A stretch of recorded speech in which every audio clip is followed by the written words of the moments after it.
The Mastery of Destiny by James Allen. Published in 1909. 8th chapter, Practice of Meditation. When aspiration is united to concentration, the result is meditation.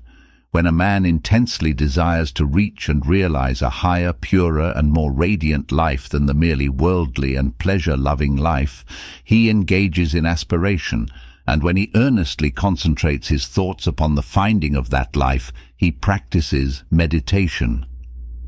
Without intense aspiration there can be no meditation. Lethargy and indifference are fatal to its practice. The more intense the nature of a man, the more readily will he find meditation, and the more successfully will he practice it.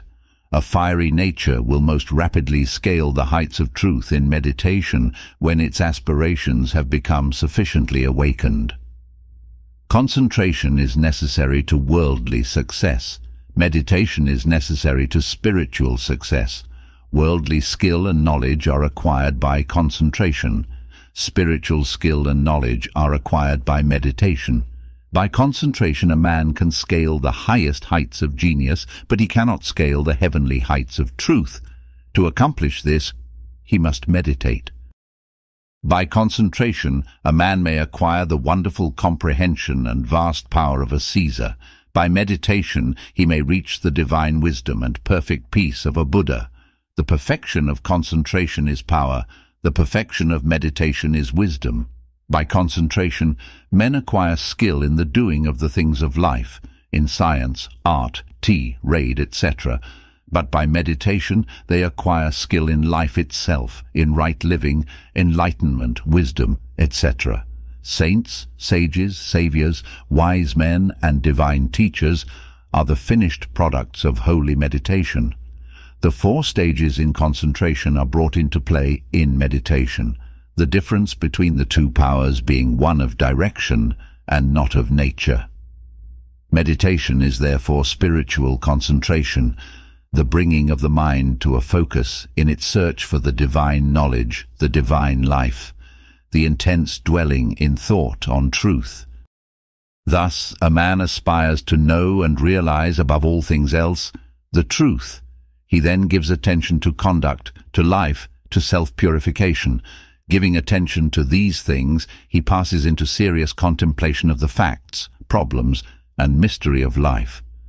Thus contemplating, he comes to love truth so fully and intensely as to become wholly absorbed in it. The mind is drawn away from its wanderings in a multitude of desires, and solving one by one the problems of life, realizes that profound union with truth which is the state of abstraction, and thus absorbed in truth there is that balance and poise of character, that divine action in repose, which is the abiding calm and peace of an emancipated and enlightened mind.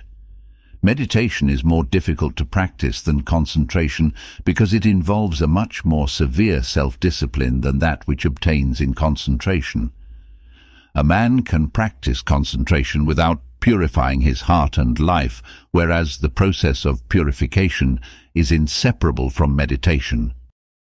The object of meditation is divine enlightenment, the attainment of truth, and is therefore interwoven with practical purity and righteousness.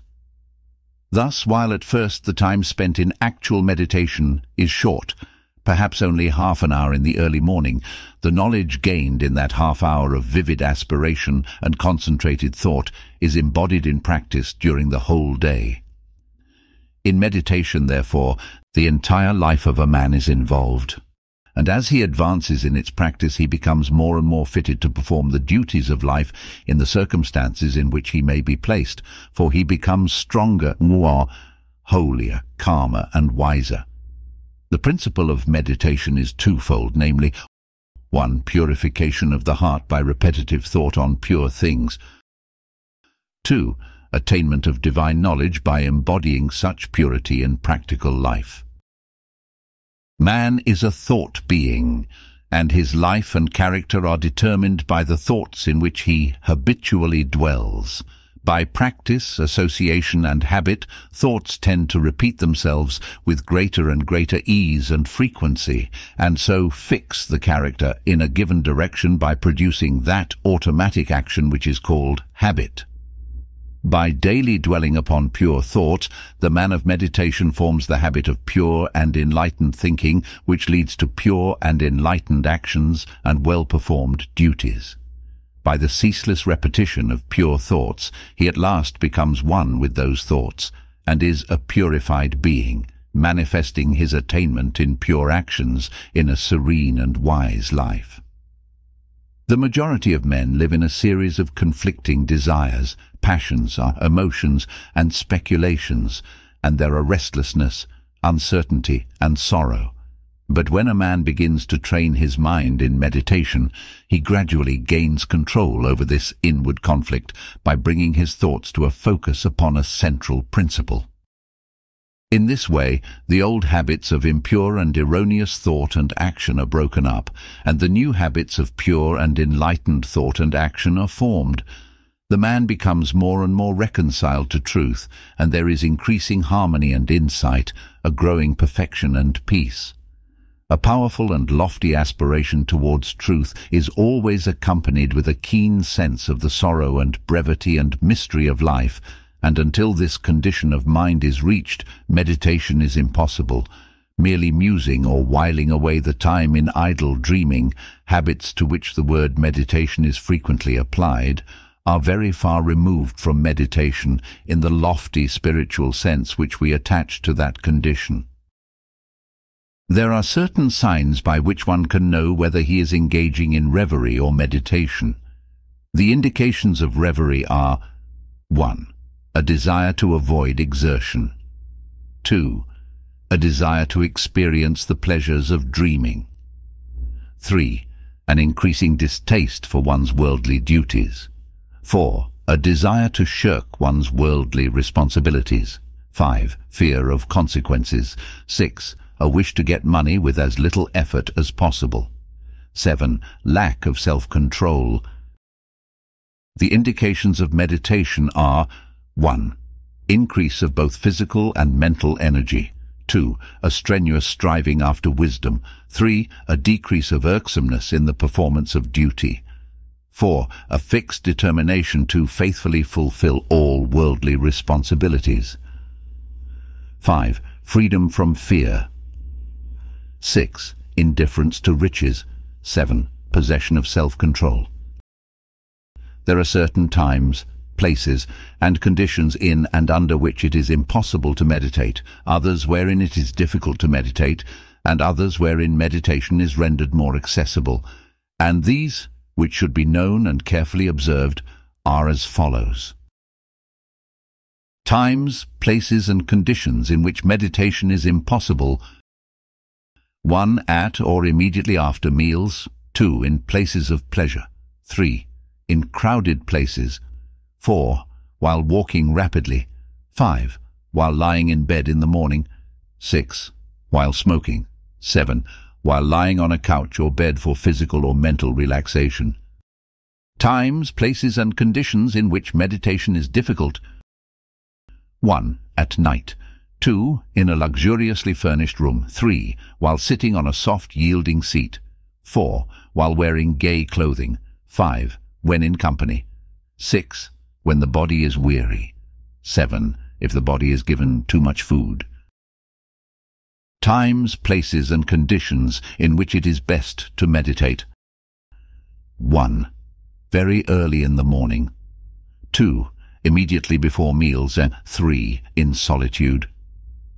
4. In the open air or in a plainly furnished room. 5. While sitting on a hard seat. 6. When the body is strong and vigorous. 7. When the body is modestly and plainly clothed. It will be seen by the foregoing instructions that ease, luxury, and indulgence, which induce reverie, render meditation difficult, and when strongly pronounced make it impossible, while strenuousness, discipline, and self-denial, which dispel reverie, make meditation comparatively easy.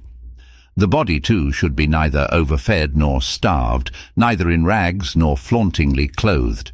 It should not be tired, but should be at its highest point of energy and strength, as the holding of the mind to a concentrated train of subtle and lofty thought requires a high degree of both physical and mental energy. Aspiration can often best be aroused and the mind renewed in meditation by the mental repetition of a lofty precept, a beautiful sentence or a verse of poetry. Indeed, the mind that is ready for meditation will instinctively adopt this practice. Mere mechanical repetition is worthless and even a hindrance. The words repeated must be so applicable to one's own condition that they are dwelt upon lovingly and with concentrated devotion. In this way, aspiration and concentration harmoniously combine to produce, without undue strain, the state of meditation. All the conditions above stated are of the utmost importance in the early stages of meditation and should be carefully noted and duly observed by all who are striving to acquire the practice, and those who faithfully follow the instructions and who strive and persevere will not fail to gather in due season, the harvest of purity, wisdom, bliss, and peace, and will surely eat of the sweet fruits of holy meditation. Thank you very much for listening and letting me share Practice of Meditation, the 8th chapter of Mastery of Destiny with you. I hope that you will tune in and listen to the next chapter, which is entitled The Power of Purpose.